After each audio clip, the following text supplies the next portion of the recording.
আজকের ডিনারে হাজবেন্ডের পছন্দের খাবার রান্না করেছি। কি রান্না করলাম এবং বাইরে ঘুরতে গিয়ে কি করলাম এসব নিয়েই থাকছে আজকের ভিডিওটি। হ্যালো, আসসালামু আলাইকুম। কেমন আছেন? ওয়েলকাম জানাচ্ছি আমার নতুন ভিডিওতে। ঘরে বসে বসে বোর লাগছিল, তাই ভাবলাম বাইরে থেকে কিছুটা সময় ঘুরে আসি। বাসায় কিছু ময়লা হয়েছিল, তাই ফেলতে আসলাম। আজকে বাইরে ওয়েদারটা অসম্ভব সুন্দর। কালকে রাত্রে ওয়েদারে বৃষ্টি ছিল, কিন্তু সকাল থেকে অসম্ভব সুন্দর রোদ উঠেছে। কোরিয়াতে ঠান্ডা অনেকটাই কমে গিয়েছে এবং চারপাশের গাছগুলো সতেজ হয়ে যাচ্ছে। বিভিন্ন রকমের ফুল ফুটেছে। এ সময়টা কোরিয়াতে সবুজ পাতা বিভিন্ন ফুল দিয়ে সজ্জিত থাকে। মনে হয় যেন ছবির মতো, যেদিকেই দেখি শুধু দেখতেই ইচ্ছা করে।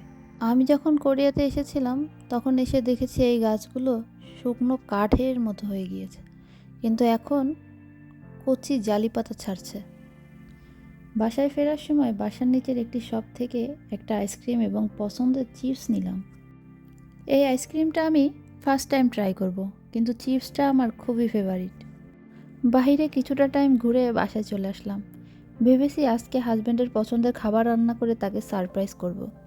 আজকে হাজব্যান্ডের পছন্দের গ্রেভি গ্রিল চিকেন এবং নান রুটি বানাবো।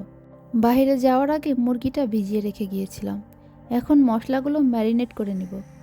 এর জন্য একটা মিক্সিং বোলে আমি আদা, রসুন, জিরা পেস্ট ও টক দই প্রয়োজন মতো নিয়ে নিব এবং পরবর্তীতে একে একে গুঁড়া মশলাগুলো দিতে থাকবো। যেমন লবণ দেব স্বাদ মতো, হলুদ গুঁড়া, ধনিয়া গুঁড়া, মরিচ গুঁড়া, রাঁধুনির মাংসের মশলা, গরম মশলা গুঁড়া, গোলমরিচ গুঁড়া, জর্দা ফুড কালার, এটা অপশনাল। এবার দিব টমেটো কেচাপ প্রয়োজন মতো, আমের আচার এবং সর্বশেষ দিয়ে দিব সরিষার তেল। এবার মশলাগুলো ভালোভাবে মিশিয়ে চিকেন লেগ পিসগুলো দিয়ে মাখিয়ে নিব।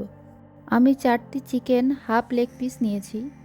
বাসায় ফুল লেগ পিস ছিল না, তাই এটা দিয়েই তৈরি করেছি। এবার আমি এটাকে র্যাপ করে 45 মিনিটের জন্য নর্মাল ফ্রিজে রেখে দিব। 45 মিনিট পরে একটি ফ্রাই প্যানে পরিমাণ মতো তেল দিয়ে চিকেন লেগগুলো দিয়ে দিব এবং যে অবশিষ্ট মশলা ছিল এটাকে পরবর্তীতে কাজে লাগাবো। প্রথমে 5 মিনিট হাই হিটে কুক করব এবং পরবর্তীতে লো হিটে রান্না করব যতক্ষণ না মাংসটা সিদ্ধ হয়। মাংসের এপিট ওপিট লাল করে ভেজে তুলে নেব।